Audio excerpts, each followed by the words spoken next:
Hey there. Tonight we are stepping into a dim room where the air is still and the only sound is a rhythmic, repetitive whisper. It is the sound of a boar-bristle brush moving through long, heavy hair. One stroke, two strokes, continuing all the way to 100 precise movements. The woman sitting before the mirror is tired. Her arm aches with a deep, burning fatigue that settles into the muscle and refuses to leave. The candle flickers low, casting long dancing shadows against the floral wallpaper. But she does not stop. She cannot stop. Because in Victorian England, those 100 strokes were not just about beauty. They were about survival. They were a bizarre intersection of medical science and social fear that governed women's lives in ways we have forgotten. This ritual was a requirement for marriage, a cure for madness, and a desperate attempt to clean the body in a world without water. Before we step into the shadows of that bedroom, I would like to ask you to gently press the like button or subscribe to the channel if you want to travel further into history with me. It helps the stories find their way to others who need sleep. Now let us dim the lights in your own room. Let your shoulders drop. Unclench your jaw. Let the noise of the modern world fade away until there is only the quiet dark of 1875 London. You are settling into the evening routine. The gas lamps have been extinguished throughout the house, leaving only your bedroom candle to guide you. The flame is small and orange. It dances slightly in the draft, creating long, stretching shadows that climb up the walls like silent spectators. The house around you is settling into its nightly groan. The timber beams contract in the cooling air. The floorboards whisper under unseen weight. Outside, the fog has rolled in from the Thames, blanketing the cobblestones in a thick, wet silence that muffles the world. Your corset has been unlaced finally.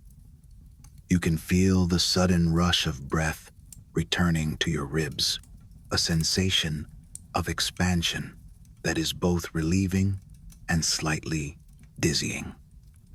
The stiff whalebone that held you upright all day has been set aside, leaving your torso feeling strangely vulnerable and soft. You have slipped into your white cotton nightgown with its high collar and long sleeves. The fabric is cool against your skin, smelling faintly of lavender and starch. Your feet rest on the cold wooden floor. The chill seeps up through the soles of your feet, barely tempered by the small, woven rug beneath your vanity. Now comes the part of your evening you have been taught since childhood. The 100 strokes. You lift your tortoiseshell-handled hairbrush. It is heavy in your hand, a solid weight that feels familiar and demanding. You admire its craftsmanship for just a moment in the low light. The material is smooth and cool to the touch, polished by years of handling. The bristles are genuine boar hair, stiff and dark and densely packed. They are expensive and prized. Your mother gave you this brush on your 16th birthday with explicit instructions that sounded more like a military command than a beauty tip. 100 strokes every night without fail. Not 99. Not 101. Exactly 100. She learned it from her mother, who learned it from hers. The tradition stretches back through generations of women in your family, like an unbroken chain of feminine duty, binding you to the past with every pass of the brush. The first stroke glides through your hair from scalp to tip. You begin counting silently. 1. The ritual has begun. The sensation is scratching and intense. The stiff bristles scrape against the sensitive skin of your scalp. They pull the hair taut, dragging through the resistance of the day's tangles. 2, 3, 4. The sound is specific. It is a dry, rasping hush. Shh. Shh. Shh. It is the only sound in the room. Why 100? Why not 50 or 200? The answer lies in a fascinating collision between emerging Victorian medicine and ancient folk beliefs. During the 1830s and 1840s, as the Victorian era began, doctors and scientists developed an intense fascination with measurement and numbers. They were obsessed with quantifying the human body. They wanted to turn the mysteries of health into a math problem that could be solved. They counted pulse rates with obsessive precision. They tabulated disease symptoms in endless ledgers. They created elaborate charts for everything, from proper calorie intake to the ideal hours of sleep required for moral righteousness. This numerical obsession seeped into every aspect of daily life, including beauty routines. It was not enough to simply brush your hair. You had to measure the act. You had to quantify your discipline. To brush without counting was to be chaotic. To count was to be civilized. Medical texts from the 1850s onward began promoting the 100-stroke method with absolute pseudo-scientific authority. Dr. William Acton, whose writings on health and hygiene influenced millions of Victorian women, suggested that rhythmic brushing was a medical necessity. He claimed that the scalp was a gateway to the health of the entire body. He believed that the rhythmic motion stimulated blood flow to the head. It supposedly strengthened hair follicles. It distributed natural oils that bathing removed too aggressively. But there was a darker medical theory beneath the surface. Doctors believed in the balance of humors. They thought that stagnant blood or stagnant energy in the head could lead to nervous disorders. They called it congestion of the brain. They feared that if a woman did not stimulate her scalp, the blood would pool and stagnate, leading to hysteria or melancholy or madness.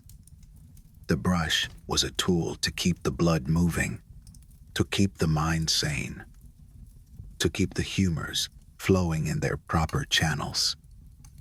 The number 100 appeared repeatedly in these texts. Historians still argue whether it held any medical significance or simply sounded authoritative enough to be memorable.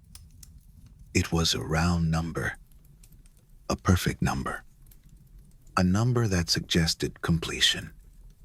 You are on stroke 23 now. Your shoulder begins its familiar slight ache. It is a dull throb in the deltoid muscle, a burning sensation that will grow sharper as the numbers climb.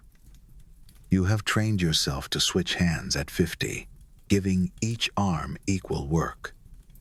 The candle flickers again, making your reflection in the vanity mirror warp and shift. You look at your own eyes in the glass. They look tired. Outside your window, you hear the clip-clop of a late carriage passing through the cobblestone street. The iron wheels grind against the stone, sending a vibration through the ground that you can almost feel in your chair. The sound is lonely. It fades into the fog, leaving you alone again with the count. 24, 25, 26. The Victorian fascination with hair went far beyond simple vanity. In an era before sophisticated blood tests or internal imaging, doctors believed that hair served as a visible indicator of internal health. It was like a diagnostic chart that everyone could see. Glossy, thick hair meant a robust constitution. It meant you were strong enough to bear children. It meant you came from good stock with strong blood and steady nerves. Dull, thinning hair suggested moral weakness. It suggested poor diet or hereditary degeneracy. That was a word Victorians threw around with alarming frequency. Degeneracy. The fear that the family line was weakening, that the blood was becoming thin. Your hair was not just growing from your head. It was broadcasting your worth to society. It was a signal to every person who looked at you. If your hair was unkempt, it meant your mind was unkempt. If your hair was falling out, it meant your vitality was leaking away. Beauty manuals proliferated during the mid-Victorian period. They were small cloth-bound books with gold lettering promising the secrets of youth and health. Each offered slightly different advice, but nearly all agreed on the sacred 100-stroke ritual. The Lady's Book of Useful Information, published in 1867, devoted an entire chapter to hair care. It spoke of the hair as a garden that must be tended daily. It warned readers that neglecting the nightly brushing routine would result in lusterless locks. It warned of premature graying, which was seen as a tragedy for a young woman. It warned of the distinct possibility of nervous complaints. The book sold over 50,000 copies. It sat on vanities across England, a silent judge watching women as they brushed. Stroke 47. You pause briefly. You pull a few loose hairs from the brush bristles. They are long and dark, caught in the stiff boar hair like a web. You wind them around your finger, feeling their texture. They are dead cells, yet they are precious. You drop them into a small porcelain dish on your vanity. Victorians saved these loose hairs. We will discover why later, but for now you simply continue your counting. 48, 49, 50. You switch hands. You feel the relief in your right shoulder as the tension releases. The blood flows back into the muscle. Your left hand takes the heavy brush. It feels clumsy at first, then finds the rhythm. The motion continues. It is hypnotic and meditative. The sound fills the room. Shh, shh, shh. It is the rhythm of the ocean, the rhythm of a loom. Some women found this evening ritual relaxing. The repetition allowed their minds to drift away from the anxieties of the day. It was a moment of stillness in a day filled with social obligations and household management. A time when no one could ask anything of you because you were performing your duty. Others resented it deeply. They felt the tyranny of the count. They hated the time it stole from sleep or reading, but they performed it anyway, terrified of social consequences. Because here is what made the 100-stroke ritual particularly powerful. Everyone could see whether you had done it. Your hair's condition served as public testimony to your private discipline. Arriving at a social gathering with lackluster hair was akin to announcing you were lazy. It said you were undisciplined. It said you did not care about the rules of civilization. Or worst of all, it said you were indifferent to your marriage prospects. In an era when women's economic survival often depended entirely on securing a good husband, your hair became a matter of financial life and death. A woman with beautiful hair might catch the eye of a solicitor or a doctor. A woman with poor hair might be overlooked and left to a life of dependency. The ritual also connected Victorian women across social classes in unexpected ways. Aristocratic ladies brushed their hair 100 times in silk-walled bedrooms. Middle-class shopkeepers' daughters brushed their hair 100 times in cramped rooms above the store. Even working-class women, exhausted from factory labor, attempted the 100 strokes when they could afford a decent brush. The practice became a great equalizer, a shared burden of womanhood, at least in theory, though the reality of who could actually maintain the ritual tells a different story. Stroke 72. Your arm trembles slightly. The fatigue is real now. It travels up your neck and settles at the base of your skull. You are thinking about tomorrow's social call. You wonder if anyone will notice the new ribbons you have trimmed for your day dress. You worry about the tea service. You worry about the way you laughed at the last dinner party. Was it too loud? Was it unseemly? Your mind wanders, spiraling into the anxiety that defines your social existence, but your hand continues its practiced motion automatically. This muscle memory was precisely what Victorian mothers wanted to instill in their daughters. Discipline that overrides feeling. Duty that overrides exhaustion. It had to be so ingrained it required no conscious thought. Interestingly, some fringe Victorian health reformers questioned the 100-stroke doctrine. A few progressive doctors suggested that excessive brushing might damage hair rather than strengthen it. They argued it pulled out healthy strands and irritated the scalp, causing inflammation. But these voices remain marginalized. They were drowned out by the overwhelming chorus of beauty manuals. Advertisements and social pressure insisted that more brushing meant better results. That pain was just the price of beauty. You reach stroke 95. 5 more to go. The end is in sight. Your hair gleams in the candlelight. You can see the transformation even in this dim illumination. The brushing has indeed distributed oils from your scalp down through the length of your hair. It creates a subtle sheen, a protective barrier against the grime of London.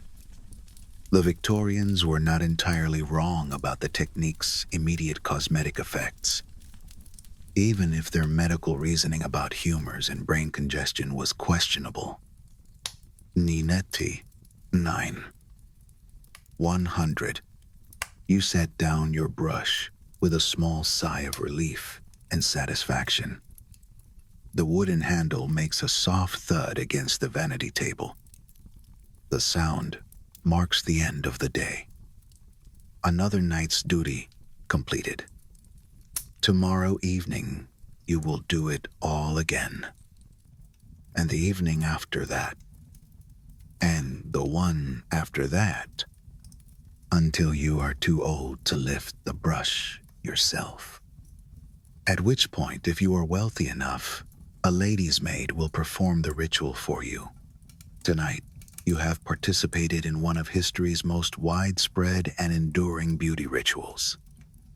A practice that connected millions of women across decades through shared experience, shared exhaustion, and shared hope that all those strokes might secure them a better future. The candle is burning low now. The wax is dripping down the side, hardening into white tears. You blow it out. The room plunges into absolute darkness. The smell of extinguished wick hangs in the air, acrid and familiar. You climb into the high bed, pulling the heavy quilts up to your chin. But the ghost of the Count remains in your mind, ticking like a clock. 1, 2, 3. The morning after your 100 strokes comes with a cold gray light filtering through the heavy velvet curtains. You wake slowly. The sound of rain against the glass is the first thing you hear. It is a relentless drumming. This is London in November.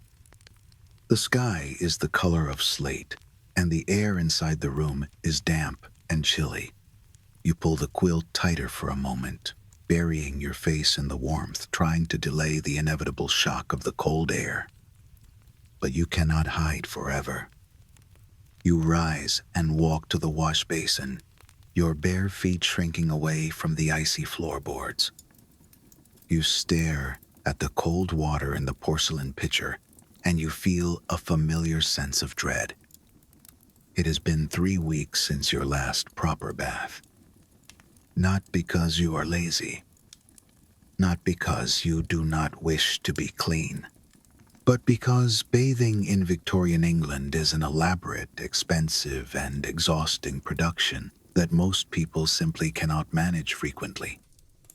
To take a bath implies a massive coordination of labor that disrupts the entire household. The servants must haul gallons of hot water upstairs in heavy metal buckets, their footsteps heavy on the stairs, water sloshing over the sides. The hip bath must be dragged from its storage place and positioned near the fire to catch what little warmth exists in the drafty room. Afterward, all that dirty, soapy water must be carried back down and disposed of. For this much trouble, your mother decided the household bathes every 3 to 4 weeks. More often in summer when the sweat clings to the skin. Less in winter, when the cold makes nudity a trial of endurance. Yet despite this infrequency of washing, you are expected to perform your 100 brush strokes every single night. The math here seems problematic, does it not? How can you distribute clean, healthy oils through your hair when your scalp has not been properly washed in nearly a month? The Victorian relationship with bathing, or rather, the lack thereof, fundamentally shaped their understanding of the 100-stroke ritual. To modern sensibilities, the idea of brushing unwashed hair for weeks on end sounds unhygienic, even revolting. But Victorians operated under completely different assumptions about dirt and oil and cleanliness. Their entire hair care philosophy emerged from a world where frequent bathing was simply impossible for the majority of the population. So they developed alternative methods for maintaining what they considered proper hygiene. They redefined what clean meant. Medical wisdom of the era actually discouraged frequent bathing. Doctors warned that too much water exposure weakened the constitution. They claimed it opened the pores of the body to disease, allowing miasmas to enter. They said it disrupted the natural balance of bodily humors, washing away the vitality that kept a person strong. An 1861 medical text cautioned women against bathing more than once monthly. It claimed that excessive ablutions remove protective oils that Providence has supplied for the skin's defense against atmospheric insults. Dirt in moderation was considered a protective layer, a shield against the harsh world. This created an interesting problem for a society obsessed with appearance. If you only bathe monthly, but you are supposed to look clean and well-groomed daily, how do you manage? The answer, according to Victorian beauty culture, was oil redistribution through brushing. Your scalp, naturally produced sebum. Victorians called it natural oil, or the hair's vital moisture. The 100-stroke ritual was meant to spread that oil from roots to tips, essentially conditioning your hair with your own body secretions. You dip your fingers in the wash basin and perform what Victorians called a bird bath. The water shocks your skin. You wipe your face and neck and hands with a cold, wet cloth. You scrub behind your ears. This passes for daily washing in your household. Your hair, meanwhile, has accumulated 3 weeks of life. It holds the natural oil from your scalp. It holds the dust from London's coal smoke-filled air, which settles on everything like a fine gray snow. It holds the residue from the pomade you applied days ago to tame flyaway strands for a social call.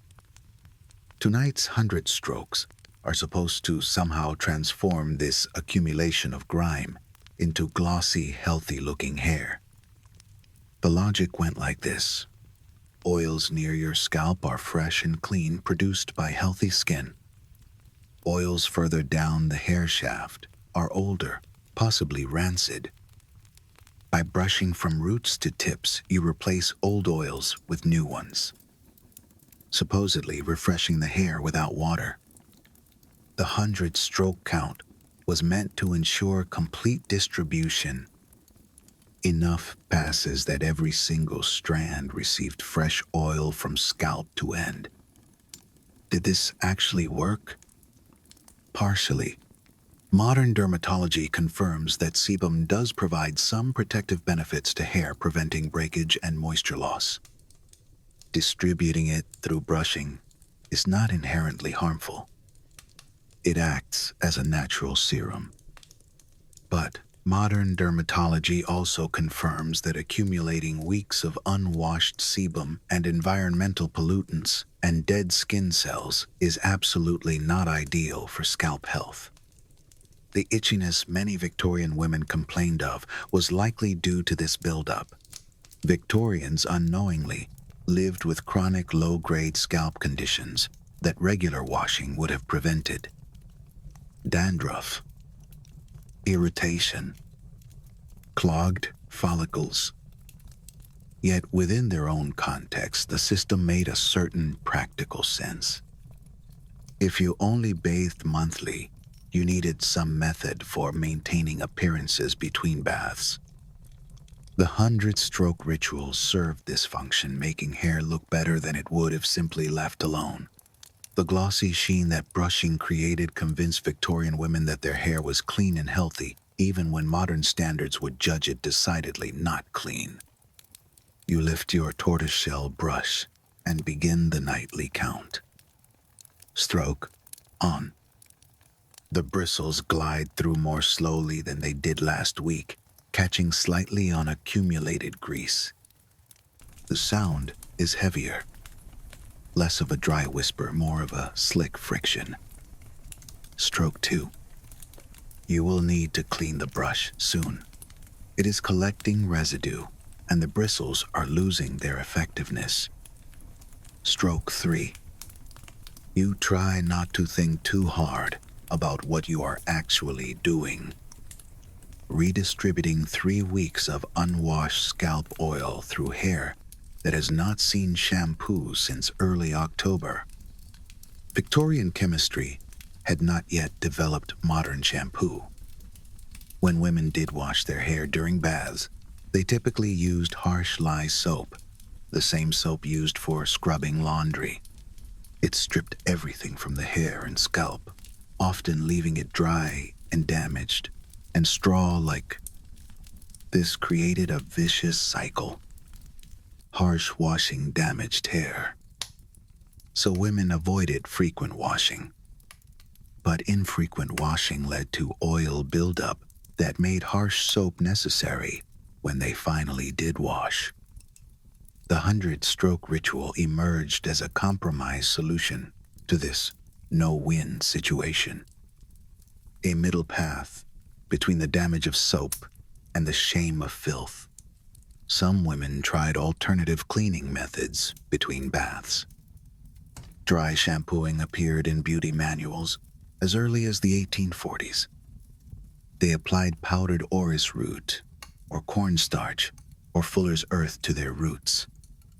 These powders would absorb the oil, turning the grease into a solid that could be brushed away. This technique actually worked reasonably well for removing excess oil without water, though it required even more vigorous brushing than the standard ritual. Sometimes up to 200 strokes were needed to fully remove the white powder so you wouldn't look like you had gone gray prematurely. Stroke 43. Your arm is tiring, but you are only approaching halfway. You notice that the brush is picking up more loose hairs than usual. Not surprising given that unwashed scalps shed more. You remove the accumulated hairs from the bristles. They are coated in dust. You drop them in your porcelain hair receiver, that peculiar Victorian container designed specifically for saving shed hair. Later that day, you find yourself walking through London's bustling commercial district on a Saturday afternoon in 1878. The rain has stopped, but the streets are slick with mud and horse manure. The air smells of coal, smoke, and roasted chestnuts. You notice something remarkable as you pass the shop windows. Nearly every other shop display features hairbrushes. They are not tucked discreetly in corners, but prominently featured as desirable consumer goods. Brushes with ivory handles gleaming white. Brushes with tortoiseshell backs mottled with amber and brown. Brushes with silver inlay that catches the gaslight. Brushes promising revolutionary bristle technology. The sheer variety overwhelms you. 30 years ago, your grandmother made do with a single wooden brush that lasted her entire adult life. It was a tool like a hammer or a spoon. Now, advertisements suggest you need separate brushes for morning styling and evening maintenance and specialized treatments. How did hairbrushes transform from simple tools into must-have products that factories churned out by the thousands? The Industrial Revolution changed everything about how Victorian women approached their 100-stroke ritual. Before the 1840s, quality hairbrushes were expensive, often handmade items that only wealthy families could afford. A craftsman would individually set each bristle into a wooden or bone base. He would drill the hole by hand. He would tie the knot of bristles with wire. He would glue it in place. It was a painstaking process that took hours for a single brush.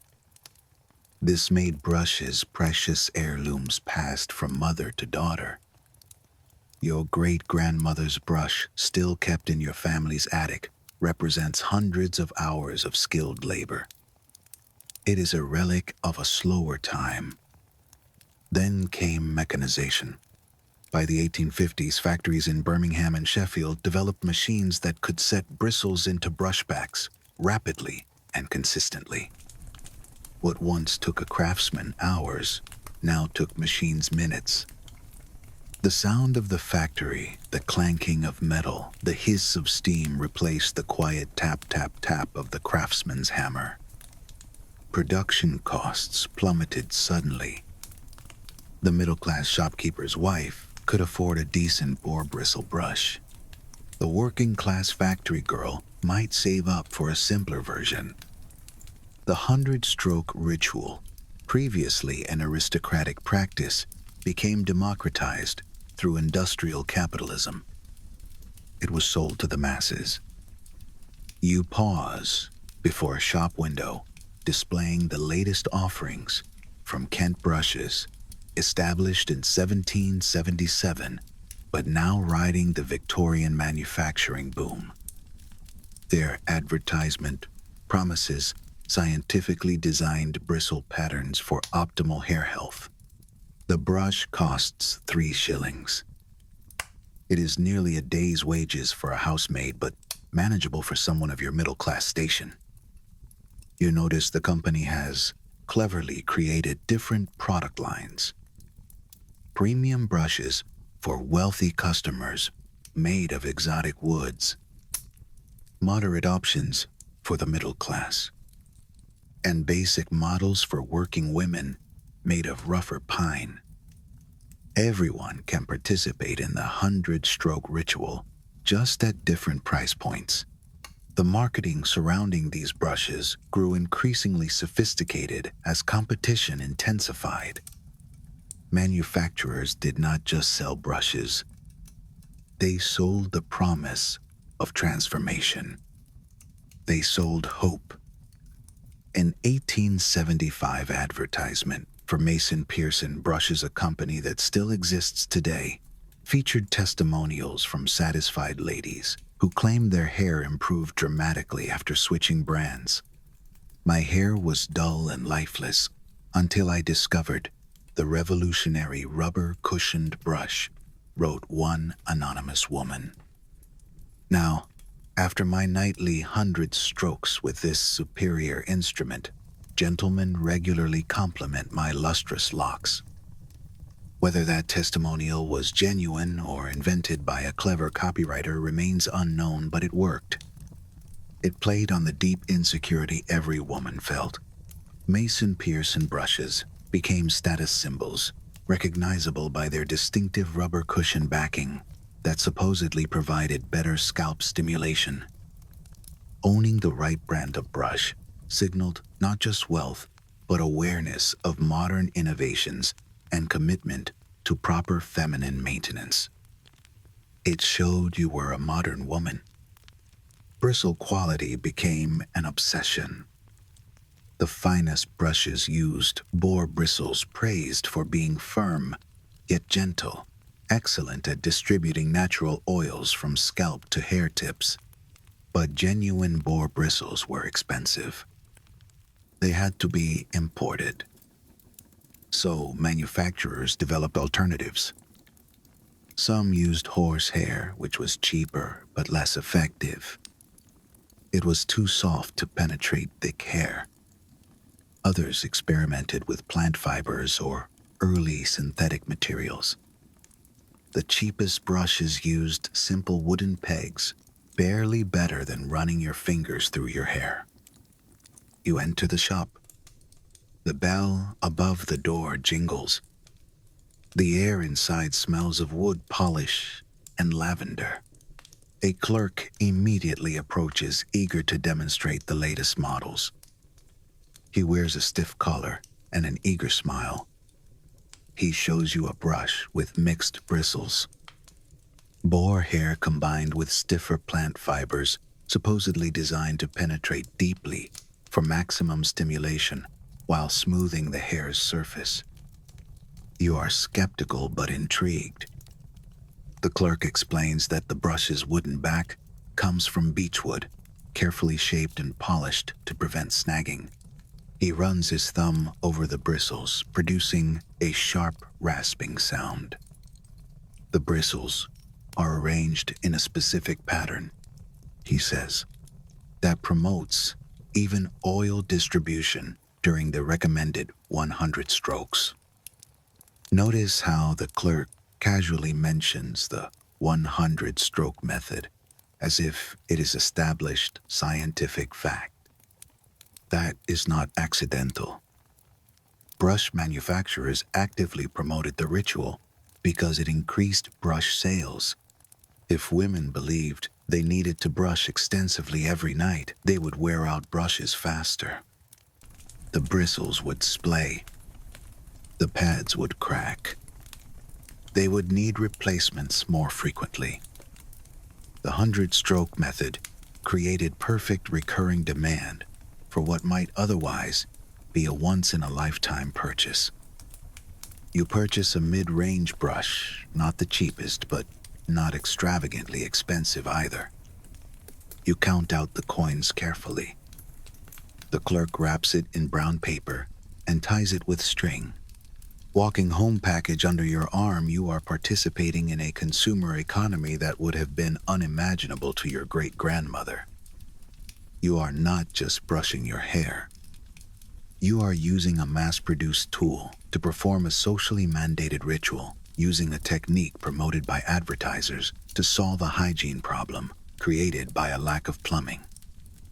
The personal and the industrial have become inseparably intertwined. Tonight you will use your new brush for the first time, counting out your 100 strokes with bristles that came from a factory where workers you will never meet labored to produce the tools of your beauty ritual. You are now below stairs in the cramped limestone scullery of a grand London townhouse. It is 10 o'clock in the evening. The air down here is thick with the smell of boiled cabbage and damp wool and the fading heat of the kitchen fires. You are watching Sarah. She is the lady's maid for this household. She is 23 years old, the same age as her mistress upstairs, but her hands look 20 years older. They are red and chapped from washing lace and handling hot irons. She has been awake since 5 o'clock this morning, exactly 17 hours ago. She has managed the laundry. She has mended a tear in a silk hem so fine it required a magnifying glass. She has pressed the gown for tomorrow. She has carried water. She has polished silver. And now, as the rest of the house begins to settle into the quiet of the night, her most exhausting duty is just beginning. She wipes her hands on her apron, smoothing the stray hairs back under her white cap. She takes a deep breath, stealing a moment of stillness before the final climb. She walks to the narrow servant staircase, hidden behind a green baize door. The stairs are steep and unlit. Sarah knows them by heart. She knows which board creaks on the third step. She knows how the air gets warmer as she ascends, rising from the cold stone of the basement to the carpeted warmth of the family floors. With every step, she sheds the identity of Sarah, the tired girl from the East End, and puts on the mask of the invisible servant. She becomes a pair of hands, a silent presence, a machine made of flesh and bone. She reaches the landing and knocks softly on the mahogany door. A voice from inside grants permission. Sarah enters the bedroom. The contrast is physically striking. The room is a sanctuary of warmth. A coal fire burns brightly in the grate, casting a golden glow over the velvet curtains and the polished furniture.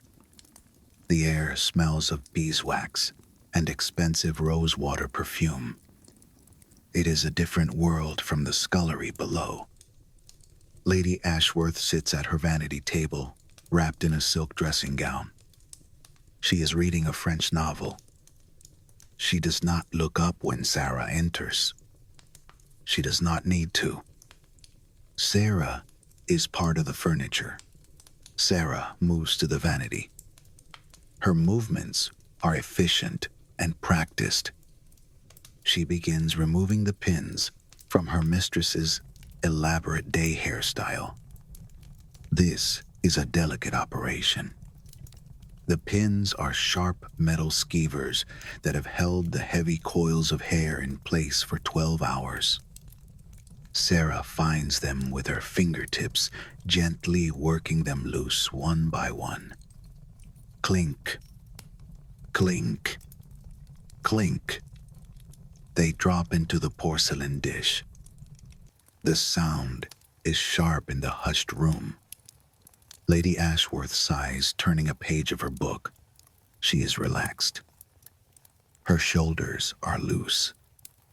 She is the recipient of care. Sarah is the provider of care. The dynamic is ancient and absolute. Finally, the last pin is removed. The hair comes tumbling down. It is thick and heavy, a dark curtain that falls past the shoulders down to the waist. It is beautiful hair. Of course it is beautiful. Sarah spends an hour every day ensuring that it is. She washes the brushes. She mixes the pomades. She trims the split ends. Lady Ashworth's hair is Sarah's masterpiece. Now comes the ritual. Sarah lifts the silver-handled hairbrush from the vanity. It is heavier than the wooden brush you bought in the shop. It is solid sterling silver engraved with the family crest. It is cold to the touch. It is worth more than Sarah earns in 3 years of labor. She weighs it in her hand, adjusting her grip. She knows the weight of this object better than she knows the weight of her own hand. She begins. Stroke on. She brushes from the scalp down the full length of the hair, ensuring the bristles penetrate the thick mass. She must be firm enough to distribute the oils, but gentle enough not to pull. If she snags a tangle, Lady Ashworth will flinch. If she brushes too hard, she will be reprimanded. If she brushes too softly, she will be accused of laziness. It is a tightrope walk, performed with a heavy metal object. Stroke 2. Sarah's arm is already tired from a day of ironing. The deltoid muscle burns. The wrist clicks softly with a repetitive motion.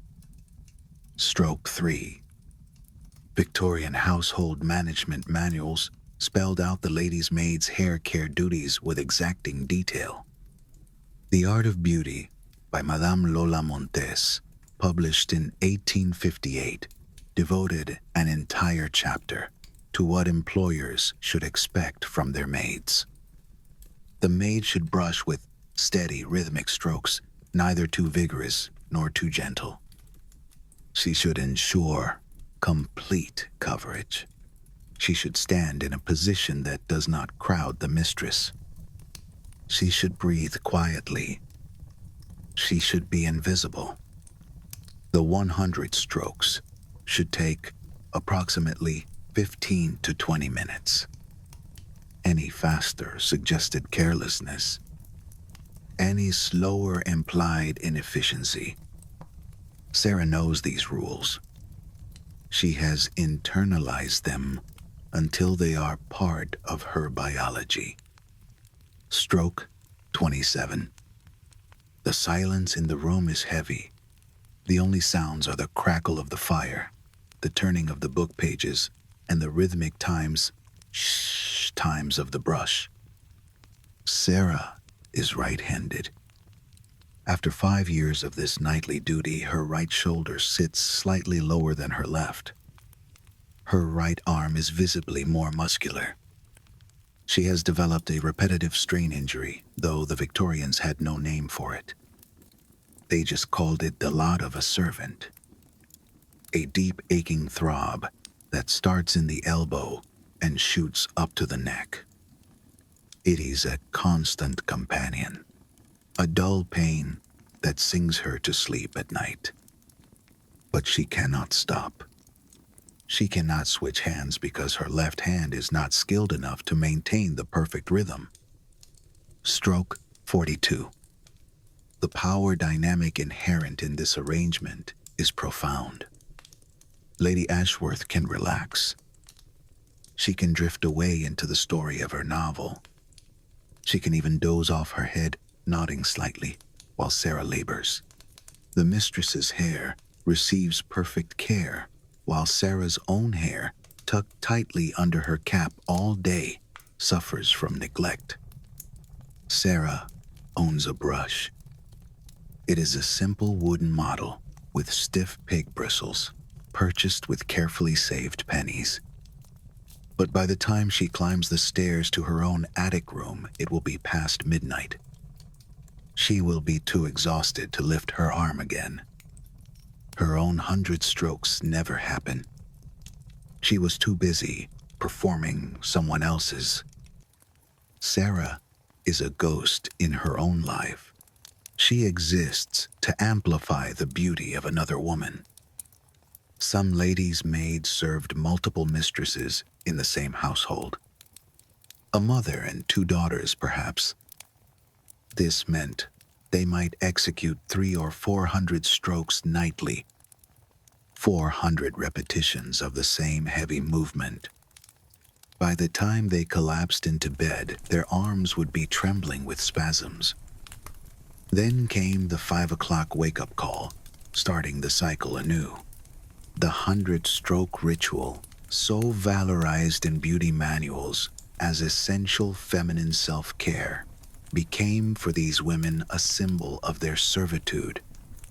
It was a physical manifestation of their lack of ownership over their own time and bodies. Stroke 52. Lady Ashworth laughs softly at something in her book. It is a light, tinkling sound.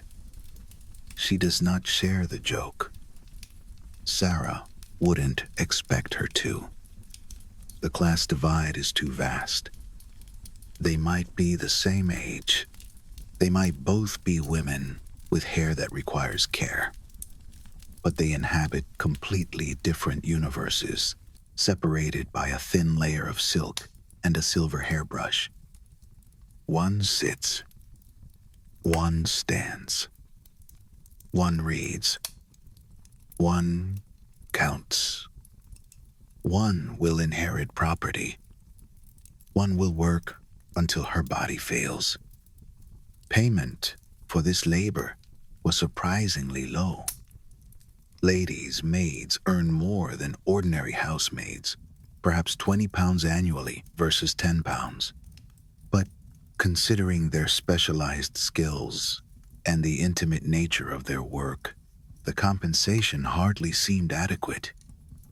They were expected to maintain perfect discretion about their mistress's body and habits and secrets while performing physically demanding labor for hours daily. The emotional toll deserves consideration too. Sarah has spent 5 years maintaining Lady Ashworth's appearance. She makes her beautiful for balls. She ensures every curl is pinned to perfection. She has witnessed her mistress receive compliments on her lustrous locks. She has watched gentlemen admire her at dinners. She has heard other ladies ask for her hair care secrets. Lady Ashworth sometimes smiles and mentions her religious adherence to the 100-stroke method. "I am quite disciplined about it," she says. She never mentions Sarah. The maid's skill and labor become invisible, absorbed entirely into the mistress's personal virtue. It is stolen credit on a massive scale. Stroke 79. Sarah shifts her weight from one foot to the other. Her feet ache in her thin-soled shoes. The floor is carpeted here, plush and soft, but standing in one spot for 20 minutes is agony for tired legs. She is not permitted to sit while working. That would be disrespectful. Even though her mistress sits comfortably on a cushioned stool, Sarah must remain upright. The inequality is so normalized that neither woman consciously registers it anymore. This is simply how the world works. Some women are born to sit. Others are born to stand. Sarah watches the firelight play on the glossy waves of hair she has created. There is a sense of pride mixed with the resentment. She is an artist. This hair is her canvas. When it looks beautiful, she feels a flicker of satisfaction, despite the pain. Some ladies' maids became quite famous within aristocratic circles for their abilities. A talented maid might be poached by a wealthier family offering better wages. But for Sarah tonight, it is just work. Just friction and weight and counting. Stroke 88. The end is approaching. Sarah's trance deepens. She is barely in the room anymore. Her mind has drifted to her attic bed, to the small window that looks out over the chimney pots, to the letter she means to write to her sister in Yorkshire. She counts automatically. The rhythm is the only thing keeping her standing. 89. Ninety. The brush moves with fluid precision. It does not snag. It does not pull. It is a perfect extension of her arm. This is the expertise of the working class. The silent mastery of tools and materials that the upper class enjoys but cannot replicate. Lady Ashworth could not brush her own hair this well. She lacks the strength. She lacks the practice. She relies on Sarah for her perfection. Stroke 96. Nearly finished. Sarah's arm moves automatically now. The practiced motion requires no conscious thought. 4 more strokes and she can finally move to the next task. Probably laying out tomorrow's clothes, which will take another 20 minutes. Then she will need to check that the fires are banked. She must ensure the mistress has fresh water in her bedroom. She must perform half a dozen other small duties. Perhaps by midnight, she will reach her own bed. Stroke 99. Stroke 100. Sarah completes the final pass, smoothing the hair down one last time. It shines like dark glass in the firelight. It is flawless. Sarah sets down the brush carefully on the vanity. The silver makes a solid, heavy sound against the wood. "Finished, my lady," she whispers. Lady Ashworth sets down her novel. She turns her head, examining her reflection in the mirror. She touches the hair lightly with her own hand, verifying the smoothness. "Very good," she says absently. Her eyes are already returning to the book. She does not say thank you. She does not ask if Sarah is tired. She simply accepts the service as her due. Sarah curtsies slightly. "Will there be anything else, my lady?" "No, Sarah. You may go." Sarah withdraws, stepping backward toward the door before turning. She slips out of the warm, scented sanctuary and back onto the cold, dark landing. As the door clicks shut behind her, the separation is complete. She descends the service stairs, her footsteps heavy and slow. She is leaving the world of light and returning to the world of shadow. Upstairs, the hair she brushed gleams on the pillow. Downstairs, she unpins her cap and lets her own hair fall. It is dull and tangled and smells of the kitchen. She brushes it 5 times with her wooden brush just to get the knots out. 5 strokes. That is all she can manage. She blows out her candle and falls into the narrow bed. In the darkness of the attic, the silence is complete. But her arm still throbs. 1, 2, 3. You are standing in the corner of a crowded ballroom in 1882.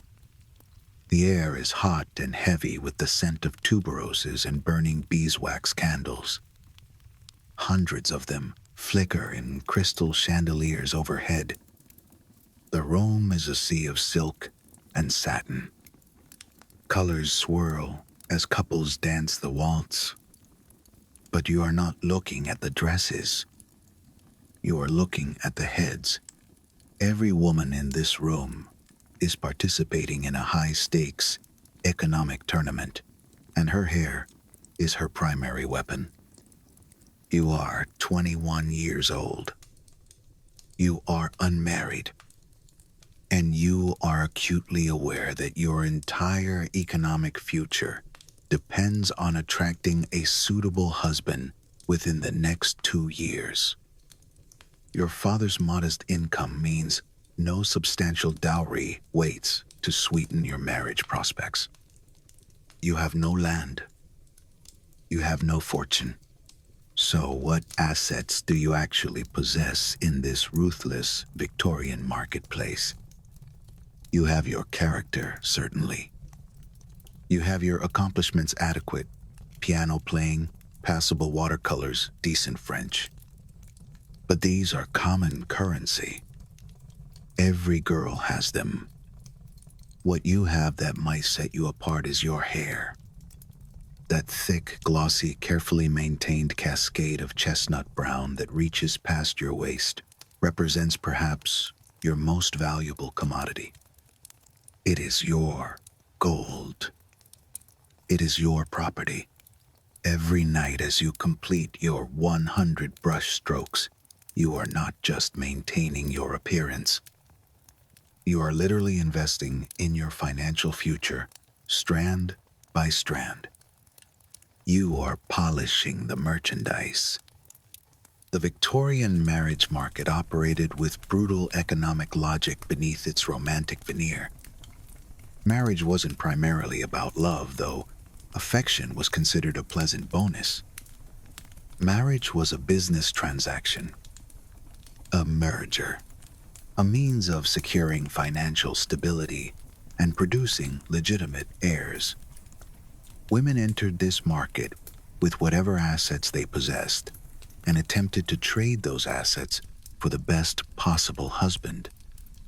Hair, as one of the most visible and controllable aspects of female appearance, became a crucial negotiating chip in these transactions. Beauty manuals made the connection explicit. An 1873 guide titled "How to Be Beautiful" argued that a woman's crowning glory may prove quite literally her crown elevating her to positions she could never otherwise attain. The message was clear. Neglect your hair and risk spinsterhood and poverty. Maintain it obsessively and potentially marry above your station. You remember your mother's lecture when you turned 16 and began seriously preparing for eventual courtship. She sat you down, hairbrush in hand, and explained the facts of Victorian life with uncomfortable directness. Your father cannot provide a substantial dowry, she said, not unkindly, but firmly. Therefore, you must compensate through other means. Your face is pleasant enough. Your figure is adequate. But your hair... She lifted a strand, examining it in the light. Your hair is genuinely beautiful. This is your advantage. Guard it. Maintain it. Display it. The right man will notice. The pressure to maintain perfect hair became intense when marriage prospects appeared on the horizon. If a suitable gentleman showed interest, every aspect of your appearance required scrutiny. You increased your nightly brushstrokes to 150 just to be safe. You tried various oil treatments and herbal rinses recommended in ladies' magazines. You slept uncomfortably on your back to prevent crushing your carefully arranged nighttime braids.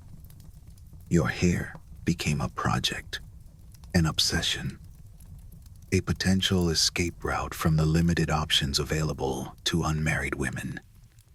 Victorian courtship rituals provided numerous opportunities for men to observe women's hair. At balls like this one, elaborate hairstyles showcase both the hair itself and the woman's dedication to fashionable presentation. A complex coiffure signals that you have the patience and the taste to be a society wife. But the most dramatic moment of hair display happens not at the ball but during the afternoon call. It is the ritual of the bonnet. In Victorian etiquette, women wore bonnets or hats whenever they were outdoors. The hair was covered, hidden, protected. But when paying a visit to a private home, a woman might, under certain circumstances, remove her bonnet. This moment of unveiling, transitioning from bonneted anonymity to bareheaded visibility, functioned as a mini performance, a theatrical reveal. You attend a garden party at the Harrisons' estate. The sun is shining. You are wearing a bonnet trimmed with silk flowers. You position yourself near the rose garden, where the light is dappled and flattering. You notice Mr. Pettigrew, the young solicitor who recently inherited a comfortable income, glancing in your direction. Is he admiring you? You desperately hope so. His income would provide security. His respectable profession would satisfy your parents. You decide to take the risk. You reach up with gloved hands and untie the ribbon beneath your chin. You lift the bonnet slowly. The light hits your hair. This is the moment you have brushed for. This is the moment the 100 strokes were building toward. If your hair is dull or thinning, the spell is broken. If it gleams with health and vitality, Mr. Pettigrew sees not just hair, but a promise. He sees a healthy mother for his children. He sees a disciplined wife. He sees beauty. He steps forward to speak to you. The gamble has worked. The economic calculation was explicit in some contexts. Matchmaking mothers evaluated potential daughters-in-law, partly on hair quality, reasoning that thick, healthy hair suggested good heredity. A woman with thin, lackluster hair faced whispered speculation about weak breeding or poor health. Was she tubercular? Was she barren? The stakes were incredibly high. This pressure created a climate of desperation. And where there is desperation, there are predators. You are reading the latest issue of The Lady's Companion, a popular magazine for women. A full-page advertisement catches your eye with bold promises that seem almost magical. Madame Bove's miraculous hair restorative. The text is seductive. Transform thin, lifeless hair into luxuriant tresses in only 3 weeks. When combined with our patented brushing method, results are guaranteed or your money refunded. The advertisement features an illustration of a woman with impossibly thick flowing hair that cascades past her waist and pools on the floor. It is a biological impossibility, but it looks like salvation. The price is steep, 7 shillings and 6 pence for a single bottle. That is a week's wages for a shopgirl. But the advertisement insists you must follow their specific brushing technique. 100 strokes nightly, using only downward motions, pausing every 25 strokes to apply additional tonic. You are skeptical, but you are also tempted. You look in the mirror and you see flaws that perhaps only you can see. Is your part widening slightly? Is the texture a bit dry at the ends? The advertisement has somehow convinced you that your perfectly adequate hair is desperately inadequate. This is Victorian patent medicine at its finest, preying on insecurity, making wild claims, and tying products to the sacred 100-stroke ritual to exploit women's anxieties.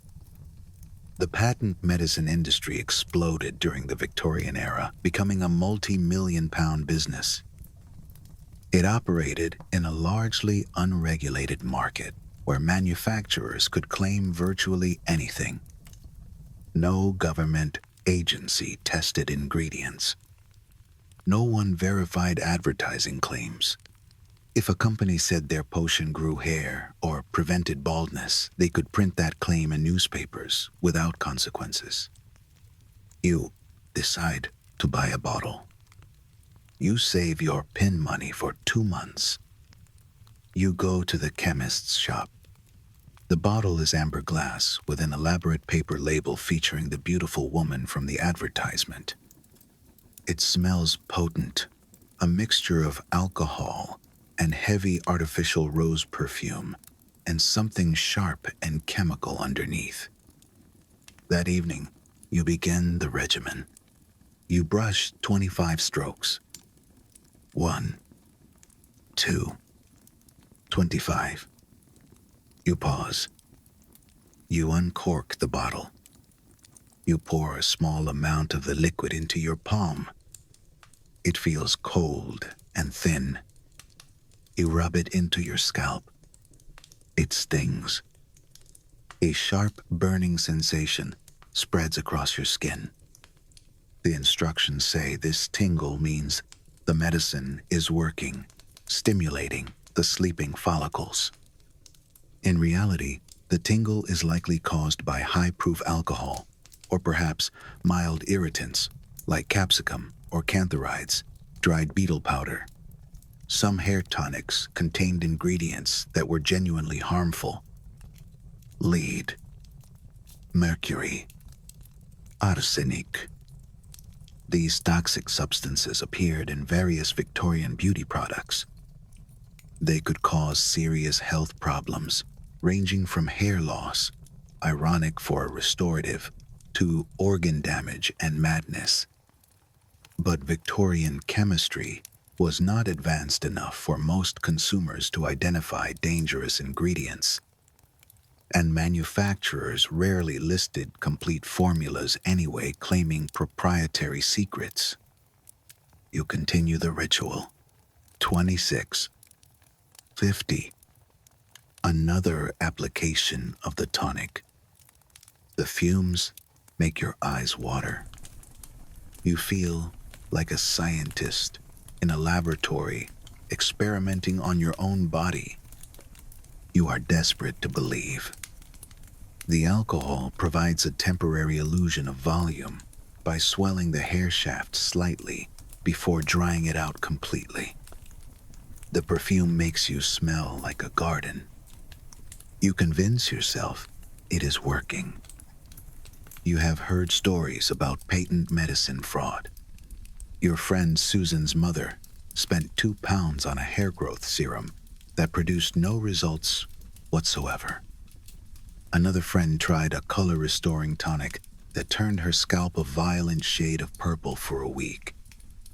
Yet, the industry thrived because success stories, real or invented, spread more effectively than warnings. The testimonials and advertisements were almost always fabricated. Mrs. A of Yorkshire and Miss C of London were characters created in the manufacturer's office. They were ghosts, written to sell hope. But looking at the bottle on your vanity, you want to be Mrs. A of Yorkshire. You want the miracle. The connection to the 100-stroke ritual was deliberate marketing genius. Women were already brushing nightly. They were already invested in the practice through years of habit. Patent medicine manufacturers simply hijacked this existing behavior. They claimed their products worked times best, times when combined with specific brushing techniques. This created perfect recurring demand. You needed the product, and you needed to keep using it consistently through the nightly ritual. It turned a folk habit into a consumption habit. Some advertisements targeted specific insecurities with ruthless precision. One hair tonic marketed specifically to unmarried women claimed thin hair means thin prospects. Restore your crowning glory and attract the husband you deserve. Another targeted mothers worried about heredity. Don't pass your hair problems to your children. These advertisements identified women's deepest fears, loneliness, poverty, failure as a mother, and presented a bottle of colored alcohol as the solution. Regardless of whether the products actually did anything, the brushing instructions that accompanied them became increasingly elaborate. Manufacturers claimed their tonics required particular application methods: upward strokes, circular motions, alternating speeds. These complicated routines served a purpose. They made the product seem more scientific. They kept customers focused on the ritual rather than questioning the results. And they provided ready excuses. If the product failed, it was because you must not have followed the instructions correctly. You didn't brush hard enough. You missed a spot. It was your fault, not the medicine's. You notice that Madame Bove's advertisement includes a lengthy sidebar titled "Common Brushing Mistakes That Prevent Hair Growth." This is clever manipulation. It preemptively blames the customer. You finish your 100 strokes. Your scalp is burning slightly from the tonic. The room smells of chemical roses. You look in the mirror. You look exactly the same as you did 20 minutes ago. But you feel a sense of virtuous accomplishment. You have taken action. You have invested in your future. You have done everything money and discipline can do to secure your place in the world. The Victorian patent medicine industry was the ancestor of the modern beauty industry. It taught women that they were broken and that salvation could be bought in a bottle. It turned the anxiety of the marriage market into profit. It turned the fear of poverty into a sales pitch. You cork the bottle and set it aside. You brush your hair one last time to smooth it down. The alcohol evaporates, leaving your hair feeling slightly stiff. Tomorrow, you will see Mr. Pettigrew again. You wonder if he will notice the difference. You wonder if he will smell the tonic and think it is your natural scent. You wonder if this burning sensation on your scalp is the price of security. You blow out the candle. The darkness returns. But the smell of the tonic lingers in the air, a chemical reminder of the desperate lengths you will go to for survival. In the silence of the room, you can almost hear the coins clinking in the manufacturer's pocket. 1, 2, 3. You are sitting in your aunt's parlor on a gray January afternoon in 1877. The room feels heavy. The curtains are drawn against the winter light, leaving the space in a perpetual twilight. The air smells of beeswax, polish, and dried lavender and old paper. But mostly it smells of silence. It has been 6 months since your cousin Margaret died from typhoid fever. She was 19 years old. The grief in this house is still a physical presence. It sits on the furniture like dust. It muffles the footsteps of the servants. Today your aunt has asked you to visit for a specific purpose. She leads you to a small round table in the corner where a mahogany box sits. The wood is inlaid with mother of pearl that catches the dim light. She opens the lid slowly. Inside, resting on black velvet, is something that makes your breath catch in your throat. It is an intricate wreath. It looks like dried flowers at first glance, delicate roses and ferns, and forget-me-nots woven with impossible precision. But as you lean closer, you realize the material is not plant matter. It is hair. "I want you to understand," your aunt says quietly. Her voice is thin and brittle, like the dried leaves outside. "This is all I have left of her now. This hair. These pieces of her body that she touched every night with 100 strokes. This keeps her close to me." You are looking at one of the strangest and most poignant traditions of the Victorian era. The art of hair work. In a time before digital clouds or video recordings or even widespread photography, hair was the only part of the human body that remained relatively unchanged after death. It did not decay like flesh. It did not turn to dust like bone. It remained glossy and strong and colorful for centuries. It was the only immortal part of the beloved. The Victorian relationship with death was intimate and elaborate and utterly foreign to modern sensibilities. People died at home. They were laid out in parlors just like this one. They remained present in the household for days before burial.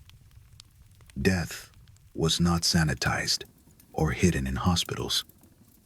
It was immediate. It was visible. It was a guest who never left. In an era of high mortality rates, when disease could claim children and young adults with terrifying randomness, Victorians developed complex mourning practices to process their constant proximity to loss. Hair became central to these practices. Your aunt lifts the wreath from the box with trembling hands. The craftsmanship is extraordinary. Margaret's chestnut hair has been twisted and braided and looped around fine wire frames to create the shapes of petals and leaves. It is a sculpture made of memory. The piece probably cost your aunt several guineas. She likely commissioned it from a professional hair worker who advertised in ladies' magazines. These artisans possessed specialized skills. They knew exactly how to boil the hair in soda water to clean it. They knew how to sort it by length. They knew how to weave it on a specialized table that looked like a lace-maker's pillow, using bobbins and weights to create patterns of dizzying complexity.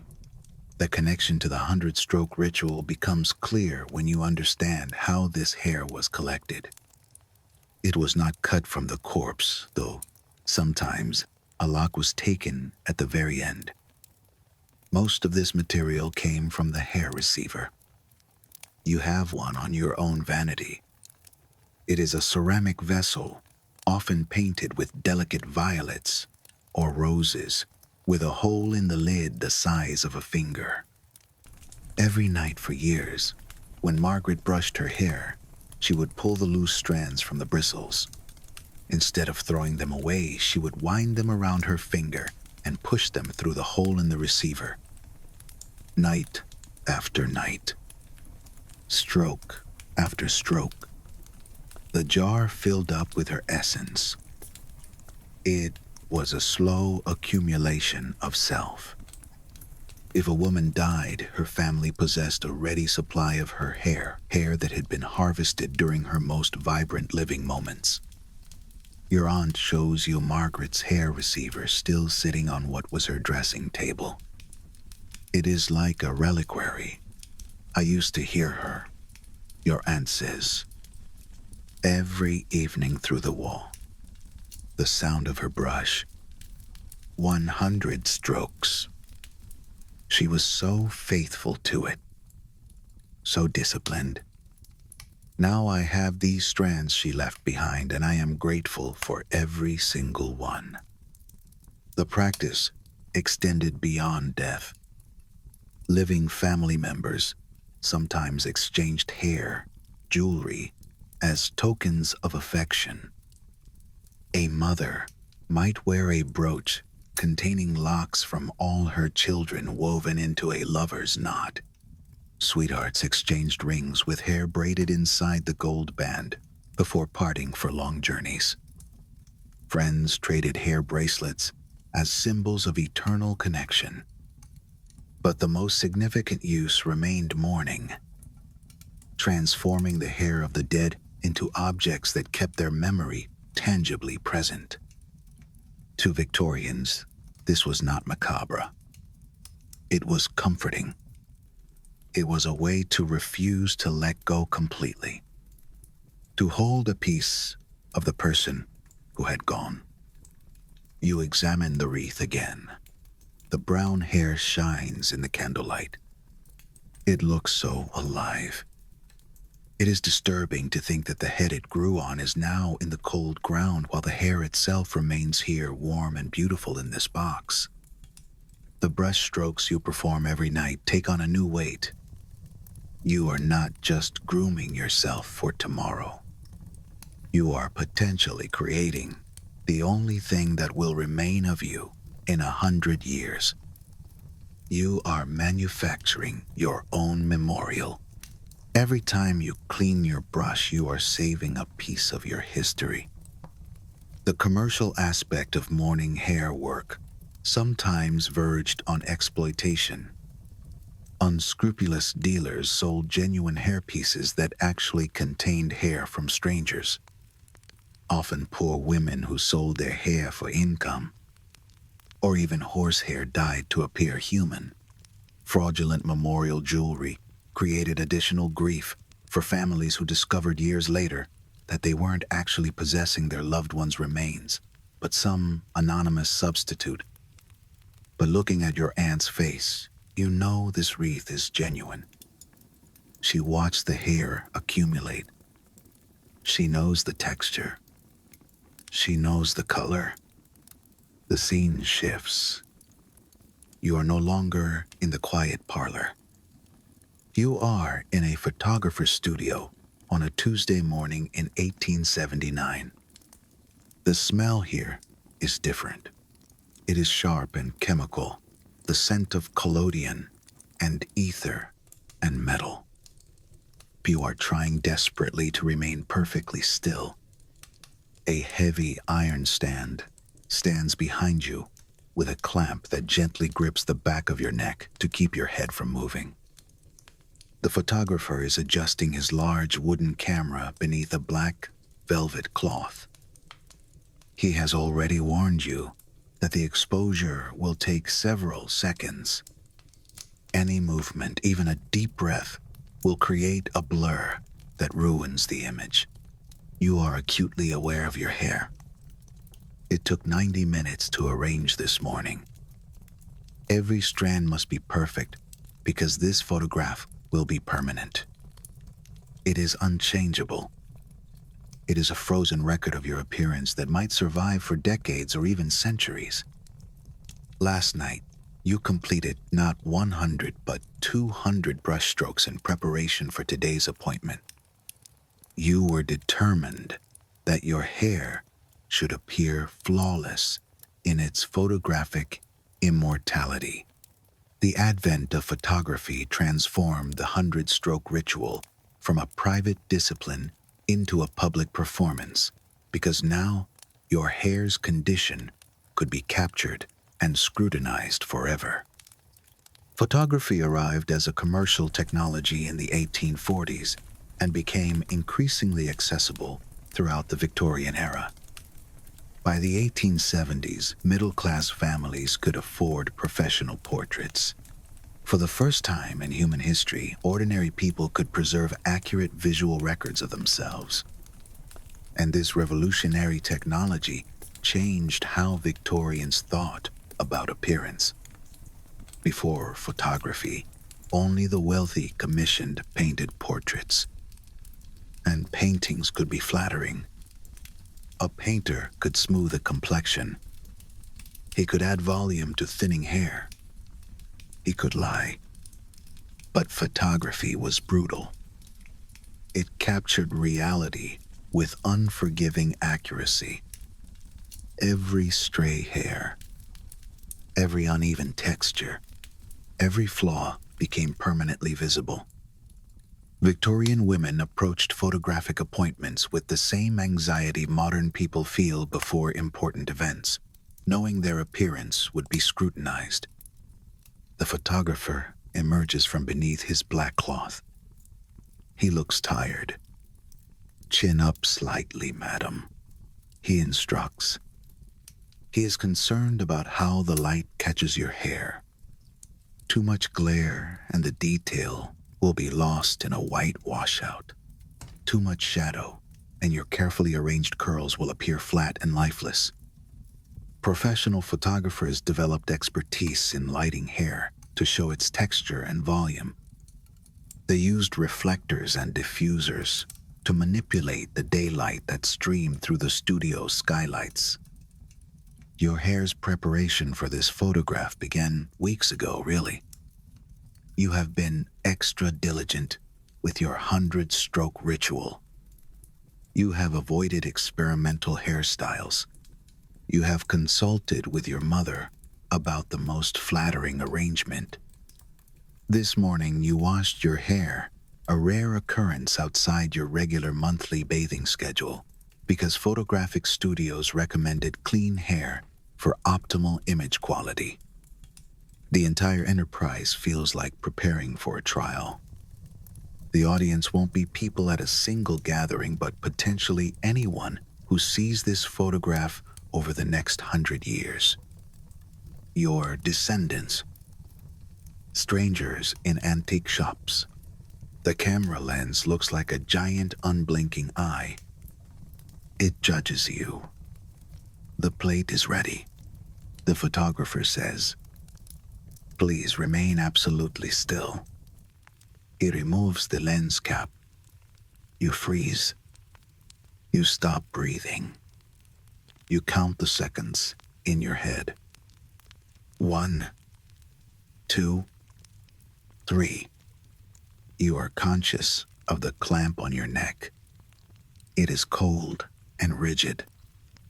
You are conscious of the itch on your nose that you cannot scratch. But mostly, you are conscious of your hair. Is it shiny enough? Is the part straight? Does it look like the hair of a virtuous woman or a slattern? The camera captures not just light, but social status. Women with genuinely thick, healthy hair, photographed beautifully. Their locks showed impressive volume. Women with thinner hair found their deficiencies immortalized on film. The exposure completes. The photographer replaces the lens cap. "Excellent stillness, madam," he says. You exhale. Your shoulders drop. But the anxiety does not leave. You won't know until the photograph is developed days from now. This uncertainty creates its own particular dread. Unlike painted portraits, photographs can't be easily altered. What the camera saw is what you will have forever. Studios sometimes retouched images for wealthy clients, scraping the negative with fine needles to remove blemishes. But for most people, the image was the truth. The rise of carte de visite, photographs, small card-mounted photos, exchanged like trading cards, created additional pressure. You gave these to friends and suitors. Your hair appeared in dozens of albums in other people's drawing rooms. It was judged by people you barely knew. The 100-stroke ritual gained additional significance in this new context. It wasn't just about looking good today. It was about maintaining hair health for the eventual photographic session that would preserve your appearance for posterity. Every night as you completed your strokes, you were potentially preparing for an image that your great-grandchildren might examine. The pressure was enormous, but so was the vanity. The secret hope that your carefully maintained hair might prove beautiful enough to be admired long after you were gone. You leave the studio, stepping back out into the bustling London street. You clutch the receipt for your photograph. In 3 days, you will see yourself as the world sees you. You walk past a shop window and catch your reflection. You touch your hair nervously. Tonight, you will brush it again. You will count to 100. You will collect the loose strands and put them in your receiver. You are caught in a cycle of preservation, trying to preserve your image on paper, trying to preserve your body in hair work, trying to arrest the decay of time with a boar-bristle brush. It is a battle you cannot win, but it is a battle you must fight every single night. The sun begins to set over the Thames, turning the river a dull gray. The gas lamps flicker to life. And in thousands of bedrooms across the city, women are picking up their brushes, preparing to count. 1, 2, 3. You are lying on a velvet fainting couch in Dr. Peyton's consulting room. The room is dimly lit by a single gas lamp that hisses softly in the corner. Heavy curtains block out the noise of the street, but a low hum of city life still vibrates through the floorboards. The doctor sits in a leather wingback chair, scratching notes into a leather-bound casebook with a fountain pen. The sound of the nib on paper is sharp and rhythmic. Scritch. Scratch. Scritch. Asterisk. He stops writing and looks at you over his spectacles. Do you experience nervousness? He asks. His voice is calm, detached, clinical. You hesitate. Yes, you admit. Doesn't everyone? Do thoughts race through your mind, unbidden, he continues. Especially at night, certainly, you say. Do you feel occasionally overwhelmed by modern life's demands? The noise, the steam engines, the pace of it all. Of course, you whisper. Dr. Peyton nods gravely. He closes the book with a soft thud. He delivers his diagnosis with absolute confidence, as if he has just solved a complex mathematical equation. You suffer from neurasthenia, he says. That peculiarly Victorian nervous disorder that seems to afflict every woman who admits to feeling anything other than placid contentment. Your nerves are frayed, madam. The electrical force of your body is depleted. His prescribed treatment surprises you. You expect him to suggest sea air, or perhaps a tonic of iron and quinine. Instead, in addition to the expected recommendations about rest, he insists you must be absolutely religious about your nightly hairbrushing routine. 100 strokes minimum, he says firmly, raising a finger to emphasize the number. The rhythmic motion calms the nervous system. It regulates disturbed humors. It provides meditative focus that your scattered mind desperately requires. Think of it as therapeutic exercise for your overwrought nerves. You are skeptical, but you are also frightened by his diagnosis. Neurasthenia sounds serious. It sounds like a prelude to madness. So you resolve to follow his advice. Tonight, Your 100 strokes will carry medical significance beyond mere beauty maintenance. The Victorian medical establishment's understanding of mental health was simultaneously fascinating and appalling by modern standards. Doctors recognized that people, especially women, experienced psychological distress, anxiety, depression, what we might now call burnout. But their explanations reflected 19th century assumptions about bodies and gender that seem bizarre today. Women were considered particularly susceptible to nervous complaints due to their supposedly delicate constitutions. Their reproductive systems were thought to divert energy from their brains, leaving them vulnerable to psychological collapse. Neurasthenia, literally nerve weakness, became the catch-all diagnosis for everything from fatigue to headaches to generalized sadness. It was supposedly caused by the excessive demands of modern civilization. The telegraph, the railway, the factory whistle. These things were moving too fast for the human nervous system to handle. Women were diagnosed with it far more frequently than men, and treatment recommendations reflected deeply gendered assumptions about what women needed. The connection between hair brushing and nervous disorders appeared repeatedly in medical literature. An 1869 text titled Times Diseases of Modern Lifetimes devoted several pages to the therapeutic benefits of rhythmic, repetitive activities.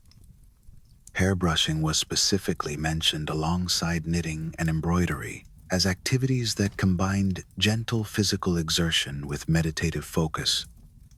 You return home from Dr. Peyton's office feeling both validated and concerned. Validated because your distress has a name. Concerned because you are now a patient. That evening, you approach your 100 strokes with new intentionality. You sit at your vanity. You light the candle. You pick up the brush. Instead of letting your mind wander to your shopping list or your social calendar, as you usually do, you focus completely on the sensation, the bristles against the scalp, the hair sliding through the brush, your arm's rhythmic motion. Dr. Peyton said to think of it as meditation, though that is not a word Victorians typically used.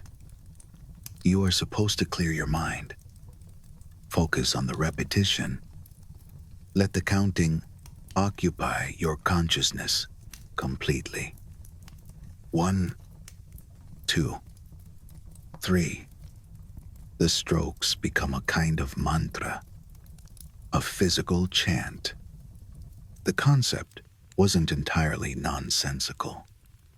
Modern psychology recognizes that repetitive rhythmic activities can indeed reduce anxiety. Rocking, humming, breathing exercises, they all use similar principles to activate the parasympathetic nervous system, the part of you that says it is safe to rest. Victorian doctors stumbled onto something real, even if their explanations involved obsolete theories about humors and nerve force. Some physicians took the connection even further, arguing that the specific act of brushing provided benefits beyond the rhythm. They claimed brushing stimulated scalp nerves in ways that sent calming signals throughout the entire body. One particularly imaginative text suggested that scalp stimulation draws nervous energy upward and outward, releasing it through the hair tips, rather than allowing it to accumulate and cause internal disturbance. This was complete nonsense, but it sold books, and it convinced patients to comply. Stroke 42. You are finding the focused attention more difficult than expected. Your mind keeps drifting to the doctor's words. Nerve weakness. Is your brain truly weak? Or is your life simply difficult? You think about your sister's upcoming wedding. You think about the awkward interaction you had with Mrs. Harrison last week. Each time you notice your thoughts wandering, you bring your attention back to the count. 43. 44. This is harder than simply brushing mindlessly. Perhaps that is the point. Forcing your anxious mind to focus on something simple and immediate. The brush is an anchor keeping you from drifting away into the storm of your own thoughts. The treatment of female nervous disorders in Victorian medicine often involved infantilizing women. The famous rest cure, developed by Dr. S. Weir Mitchell, prescribed complete bed rest, isolation, and forced feeding. Patients were forbidden from reading, writing, or any intellectual activity. It was a prison sentence disguised as a cure. Hairbrushing, in contrast, represented a gentler approach. It allowed women to participate actively in their own treatment. It gave them a tool. A woman who brushed her hair faithfully every night, believing it would calm her nerves, might indeed feel calmer, not because of any physiological effect, but because she had given herself a ritual, a routine, a small island of control in a life where she had very little agency. The scene shifts. You are watching a memory now, or perhaps a vision of the future. It is a nursery in 1880. A small girl named Emily is sitting before a mirror. She is 6 years old. Her feet do not touch the floor. They dangle in their white stockings, swinging slightly. Behind her stands her mother, holding a large wooden hairbrush. The room is quiet, save for the ticking of a grandfather clock in the hall.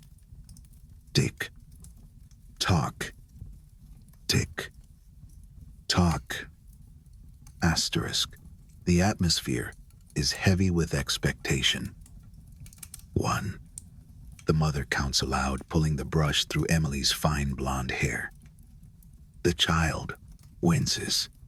Not from pain, the brushing is gentle, but from the knowledge that 99 more strokes remain before she is released.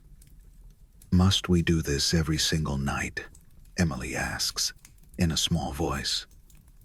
Her hands are gripping the edge of the stool. Yes, her mother replies firmly. This is how we train you to be a proper young lady. Discipline, patience, endurance. These virtues begin with a hairbrush. You want to intervene to spare the child this tedious ordeal, but you also remember how thoroughly your own childhood brushing sessions prepared you for adult life. The 100-stroke ritual wasn't just hair care. It was character education. It was a nightly lesson in feminine submission, persistence, and the acceptance of discomfort. Victorian childhood was a time of rigorous training, quite different from modern ideas about child-centered parenting. Children, especially girls, were being prepared for their adult roles through constant instruction. Hairbrushing became one of many daily rituals that taught important lessons about the prioritization of appearance over personal comfort. Most Victorian girls began the routine around age 5 or 6. The expectation was clear. The child must sit still. She must remain quiet. She must accept the lengthy process without complaint. fidgeting resulted in discipline. Sometimes additional strokes were added as punishment. "If you move Emily, we shall start again from zero," the mother says. The threat hangs in the air. Emily freezes. She forces her small body to become rigid. She suppresses the urge to itch her nose. She suppresses the urge to kick her legs. She learns to suppress herself. This is the lesson. Stroke 25. Emily's eyes are watering slightly.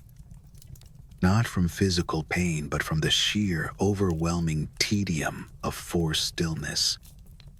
She is an energetic child who loves running in the garden. She loves mud. She loves climbing trees. Being trapped on a stool for 20 minutes feels like torture to her active spirit. But this is precisely the point. According to Victorian child-rearing philosophy, children must learn to control their natural impulses. They must learn to prioritize duty over desire. The Young Lady's Guide to Deportment, published in 1872, argued that girls who learned patience during nightly hairbrushing developed the emotional regulation necessary for managing demanding husbands and difficult servants later in life. The brush was a tool for breaking the will. Your mother's voice continues counting. 47. 48. She uses the time to lecture. "You won't always enjoy what life requires of you, Emily," she says. "Learning to do difficult things without complaint is essential for a woman. Your husband will expect it. Society will demand it. We prepare you now for those future requirements." The Victorian worldview was explicit. Childhood existed primarily as preparation for adult roles, and those roles were clearly defined by gender. The physical demands on young girls shouldn't be underestimated. Sitting absolutely still is genuinely challenging for a 6-year-old. Some children developed remarkable patience through these nightly sessions. Others never quite adjusted, spending decades of their lives resenting the ritual. Historians still argue whether Victorian childhood hairbrushing was primarily abusive or educational. Modern sensibilities often view it as harsh. Why force a child to endure this? But within the Victorian context, the practice reflected genuine attempts to prepare daughters for survival. A woman who could not sit still, who could not endure boredom, who could not maintain her appearance, would fail in the marriage market. She would fail in society. The mother believes she is giving her daughter a gift. The gift of discipline. Whether that justifies the practice remains debatable. Stroke 68. Emily has gone quiet. Her small face is resigned. She has learned through experience that protest accomplishes nothing. This is learned helplessness, the recognition that resistance is futile. Victorian educators would have called it the successful inculcation of proper feminine submission. You watch this scene and you recognize yourself in Emily. You remember the boredom. You remember the burning arm fatigue when you eventually grew old enough to brush your own hair. You remember the resentment, but you also remember the satisfaction of completing the task. The pride when adults complimented your glossy hair. The growing sense of competence as you mastered the technique. Stroke 89. Nearly finished. Emily's posture has slumped slightly. Her mother taps her shoulder with the back of the brush. Sit up straight, Emily. Even when you are tired, you must maintain your form. That is part of the lesson too. Appearance must be maintained even in exhaustion. You watch the mother and daughter connected by the rhythm of the brush. It is a bond woven of love and control. The mother is shaping the daughter just as she shapes the hair.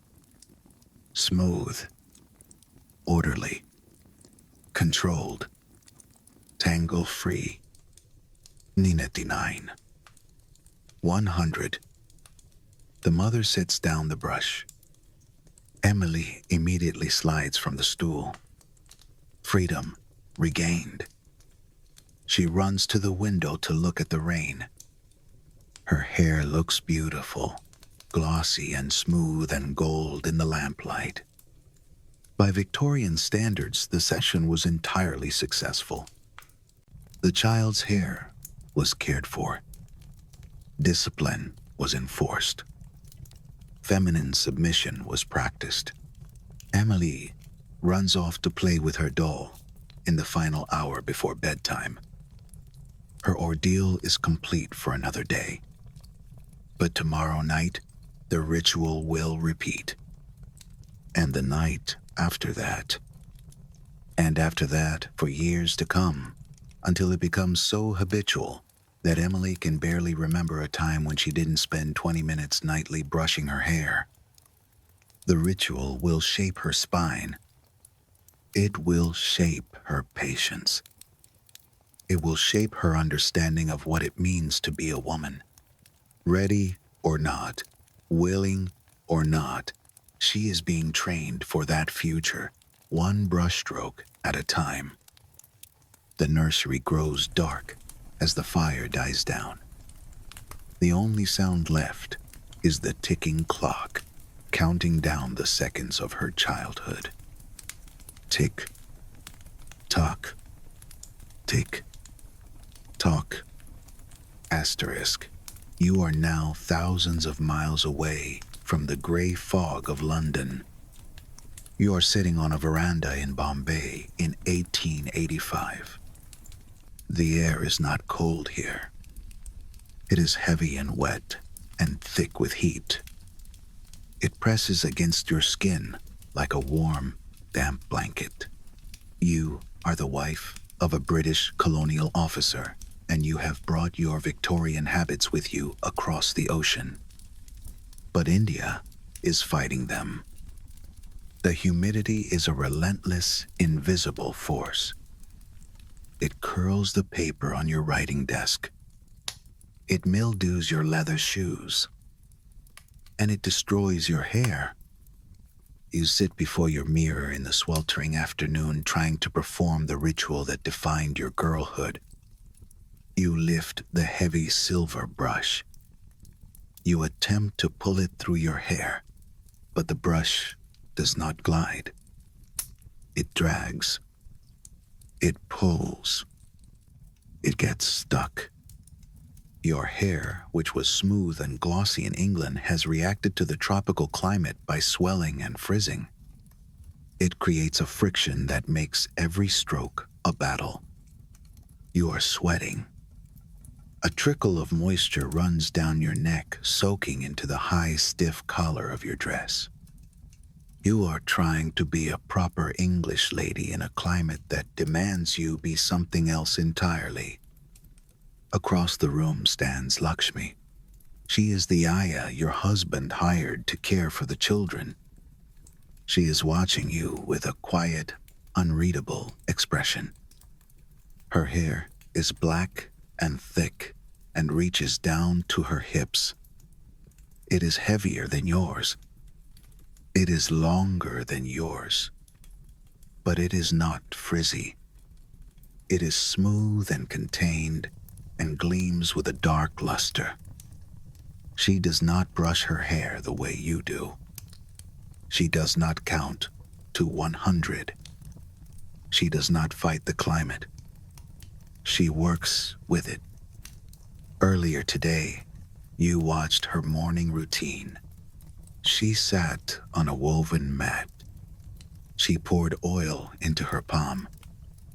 It smelled of coconut and jasmine, a rich sweet scent that cut through the humid air. She worked the oil into her scalp with her fingers, using a deep massaging motion that looked almost like a dance. Then she pulled the oil through the lengths of her hair, coating every strand. Finally, she plaited it into a tight, intricate braid that kept the hair contained and protected from the moisture. She did not use a boar-bristle brush. She used a wide-toothed wooden comb to gently detangle the knots without breakage. You suggested gently yesterday that she might benefit from adopting English hair care practices. You offered to buy her a proper brush. You told her about the 100 strokes. You explained that this was the civilized way to maintain hair. The look she gave you was polite, but utterly uncomprehending. It was the look one might give a person who suggests wearing a wool coat in a sauna. Two completely different hair care traditions are colliding in this colonial household. And you are beginning to realize, with a sinking feeling, that your way might be the wrong way. The British Empire expanded across the globe, bringing its armies and its laws and its railways. But it also brought its beauty rituals. Victorian colonizers generally assumed their methods were superior. They believed their science was the only science. They believed their hygiene was the only hygiene. They attempted to impose British practices on colonized populations, not realizing that hair is biologically diverse. The technique of running a dense bristle brush from scalp to tips works reasonably well for straight European hair in a cool, dry climate. It distributes the oil without too much friction. But for the tightly coiled hair common among African populations, or the thick, textured hair of South Asia, this approach is a disaster. Brushing from roots to tips through coily hair causes breakage. It damages curl patterns. It creates painful tangles. It removes moisture rather than distributing it. African hair care traditions developed completely different approaches. They used protective styling. They used heavy moisturizing. They used careful manipulation based on the specific needs of the hair type. But the Victorians did not see this as wisdom. They saw it as something to be corrected. Colonial schools for indigenous girls often attempted to impose Victorian grooming standards. They required students to cut their hair, or brush it, in the English style. These policies showed a profound ignorance of biology. They caused genuine harm to girls whose hair could not tolerate the harsh bristles and dry handling.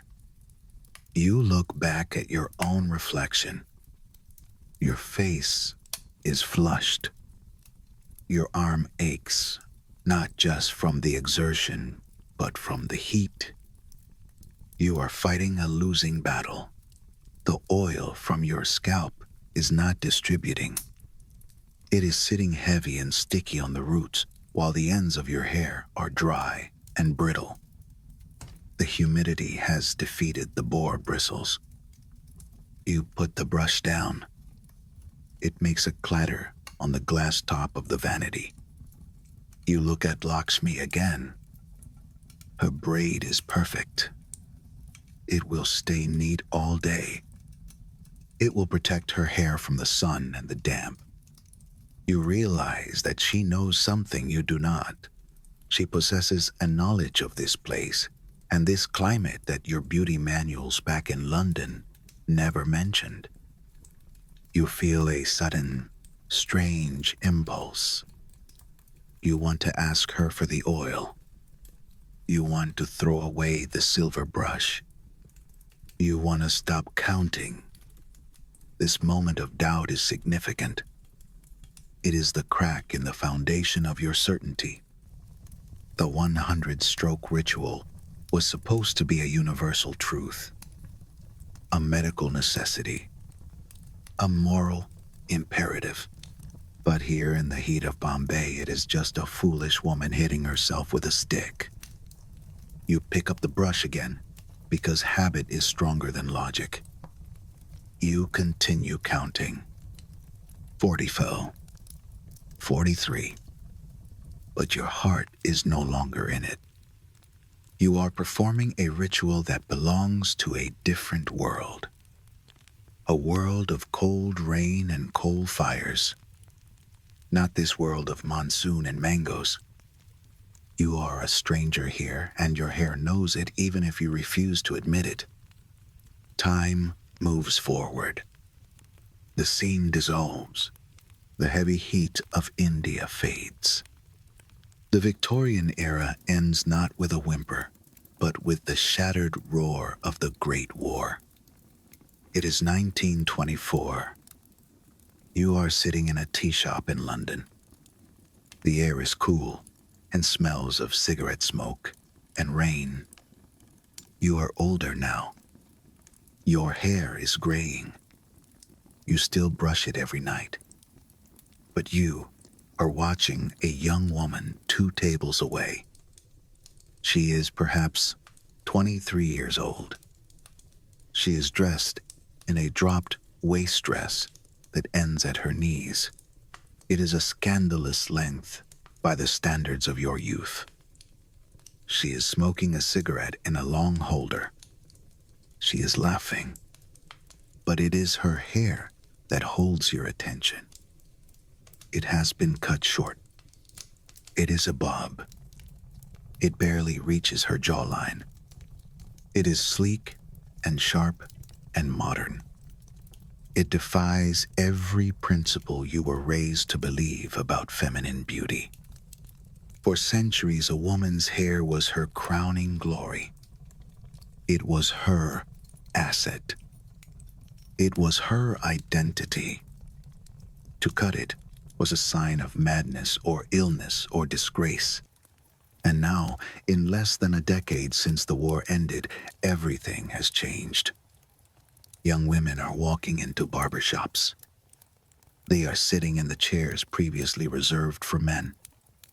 They are saying, "Cut it off." They are watching the long, heavy coils of hair fall to the floor. The hair they spent years brushing. The hair their mothers trained them to tend. The hair that was supposed to catch a husband. They are leaving it on the tiled floor among the dust and the broom bristles. You wonder, did anyone in 1870 ever secretly resent the tyranny of the 100-stroke ritual? Did Victorian women quietly rebel against the expectation that they would spend hours weekly maintaining hair they never particularly wanted? The answer is yes. Surviving diaries and letters reveal the frustration. Women wrote of headaches from the weight of their heavy buns. They wrote of the neck pain. They wrote of the sheer boredom of the brushing. Another evening wasted. One woman wrote in 1867, "My arm aches. My head throbs. And for what?" But they rarely acted on it. The social pressure was too strong. To have short hair was to be a pariah. But the Great War changed the world. Women went to work in factories. They drove ambulances. They managed farms while the men were in the trenches. They proved they were capable of more than sitting still. They tasted independence. And when the war ended, they refused to go back into the box. Cutting their hair became a symbolic rejection of Victorian constraints. It was a visible declaration that the old rules no longer applied. You remember the first time you saw a woman with bobbed hair. It was shocking. It felt naked. The back of her neck was exposed. It looked vulnerable and defiant at the same time. Now, looking at this girl in the tea shop, you feel a complicated mix of emotions. You feel disapproval, because that is how you were trained. But underneath the disapproval, you feel something else. Envy. You imagine what it would be like to not have the weight of hair pulling on your scalp. You imagine what it would be like to wash your hair and have it dry in 20 minutes instead of 4 hours. You imagine what it would be like to go to bed without spending 20 minutes brushing. This girl has reclaimed years of her life. She has taken back the time that you gave to the ritual. She will spend tonight dancing, or reading, or sleeping. She will not be counting to 100. The 100-stroke ritual became obsolete almost overnight. You cannot brush a bob 100 times.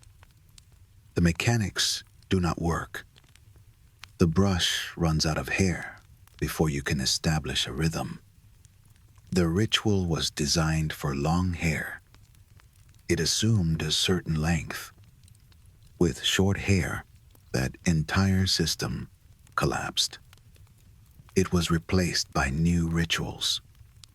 Styling, curling irons, hairspray.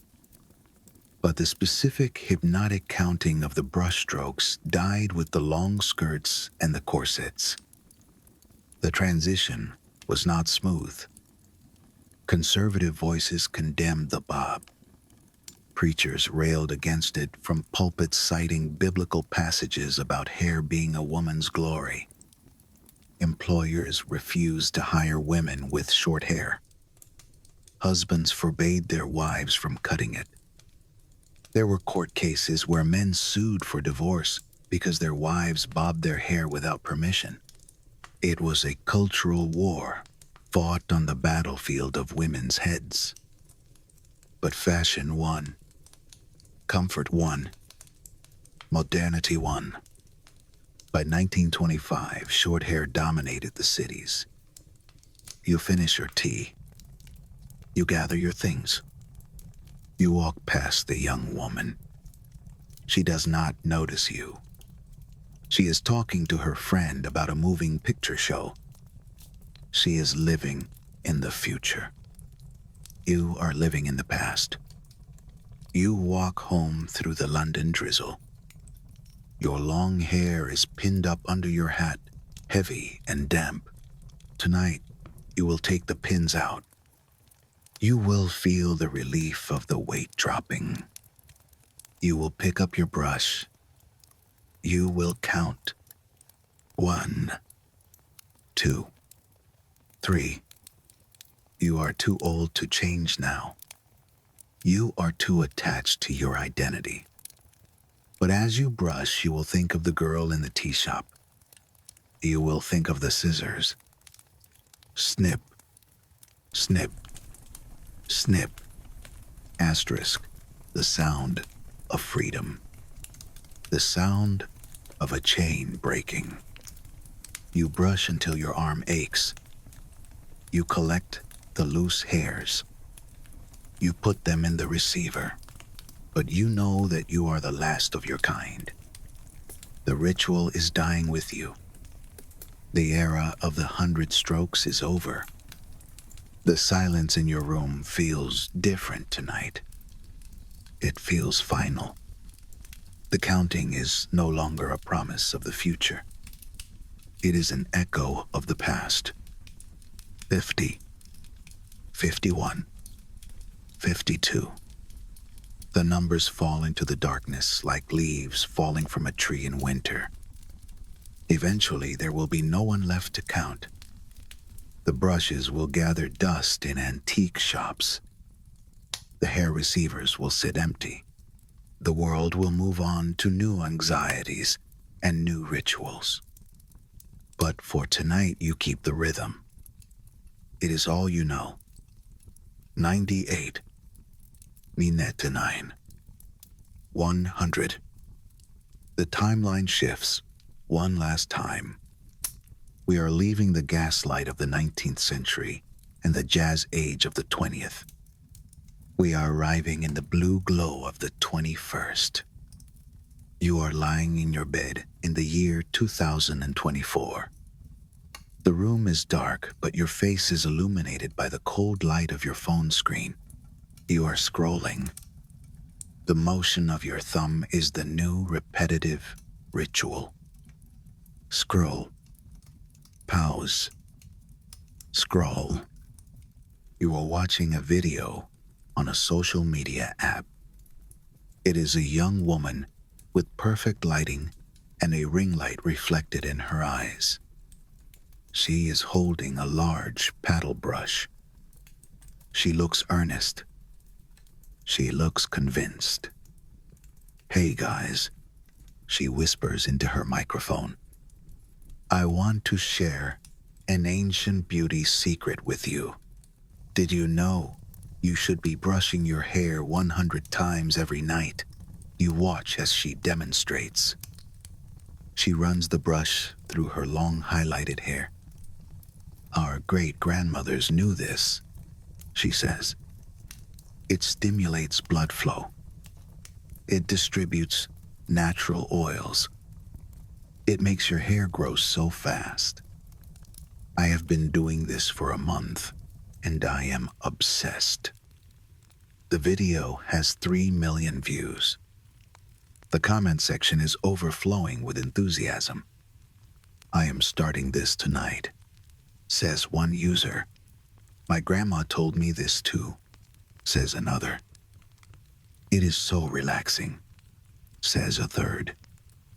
You feel a strange sensation watching this. It is a mix of amusement and a haunting sense of déjà vu. The ghost of the Victorian era has returned. It has climbed out of the history books and into the algorithm. The 100-stroke hairbrushing ritual has been resurrected, but it has been stripped of its context. It has been cleaned up. The young woman in the video does not know about the unwashed scalps of 1875. She does not know about the marriage market where hair was currency. She does not know about the lady's maid standing with an aching arm while her mistress read a novel. She does not know about the fear of madness or the patent medicine laced with lead. She sees only a wellness hack, a self-care routine, a way to optimize her appearance. She is performing the actions of a survival ritual, but she is calling it luxury. The irony is profound. Victorian women brushed because they had no running water. Modern women brush while standing next to showers with unlimited hot water and shelves full of scientifically formulated shampoos. Victorian women brushed because their economic future depended on it. Modern women brush because an influencer told them it would optimize their glow. The action is the same. The meaning has completely inverted. You scroll to another video. This one is a time-lapse. A woman brushing for 30 days. She shows before and after photos. "Look at the shine," she claims. You look closely. It does look shinier. But is it the brushing? Or is it the ring light? Or is it the filter? The Victorian desire for measurement has returned too. Apps track our sleep. Watches track our steps. We count calories. We count macros. We count followers. And now we are counting brushstrokes again. We are just as obsessed with quantifying our bodies as Dr. William Acton was in 1850. We want to believe that if we just do the right number of things, 10,000 steps, 100 strokes, 8 glasses of water. We will be safe. We will be healthy. We will be beautiful. The anxiety is the same. The tools have just changed. You put your phone down on the nightstand. The screen goes dark. The room is finally truly black. You turn over on your pillow. Your hair is loose. You can feel it against your neck. You think about the women we have visited tonight. The tired girl in the candlelight counting to keep her sanity. The servant girl rubbing her aching shoulder. The colonial wife sweating in the Indian heat. The flapper feeling the wind on her neck for the first time. They are all connected by this single thread. This single repetitive motion. The history of women is often written in these small silent moments. In the things done in bedrooms when no one is watching. In the maintenance of the body. In the endurance of the tedious. You close your eyes. Your breathing slows. You can hear the silence of your own house. It is a different silence than the Victorian silence. You can hear the hum of the refrigerator, the distant sound of a car. But the darkness is the same. The need for rest is the same. Imagine for a moment that you are back in that first room. The year is 1875. The candle is out. The work is done. The brush is resting on the table. The counting has stopped. There is nothing left to do but sleep. You let your jaw relax. You let your shoulders drop away from your ears. You let your hands unclench. The rhythm of the brushstroke is replaced by the rhythm of your breath. In, out, in, out. 1, 2. It is a slower count. A gentler count. There is no duty here. There is no requirement. You do not need to be beautiful right now. You do not need to be productive. You do not need to optimize anything. You just need to drift. The hair on your pillow is just hair. It is not currency. It is not a medical chart. It is just part of you resting. The history fades. The facts dissolve. The dates and the names drift away like smoke. What remains is the feeling of the night. The universal human experience of the day ending. Of the body asking for rest. You are safe here. You are warm. The ghosts of the past are not here to haunt you. They are here to watch over you. They understand the fatigue. They understand the need to close your eyes. Imagine the sound of the brush one last time. But it is far away now. Soft. Rhythmic. Like the sound of rain on a roof. Shh. Shh. Shh. Asterisk. It is a lullaby. It is rocking you to sleep. The numbers are counting down now. 10. You are sinking deeper into the mattress. 9. Your legs are heavy and warm. 8. Your arms are loose and soft. 7. The thoughts in your head are quieting down. 6. The darkness is wrapping around you like a velvet blanket. 5. You are drifting on a dark river. 4. The shore is far away. 3. You are safe. 2. You are asleep. 1. The ritual is finished. The story is told.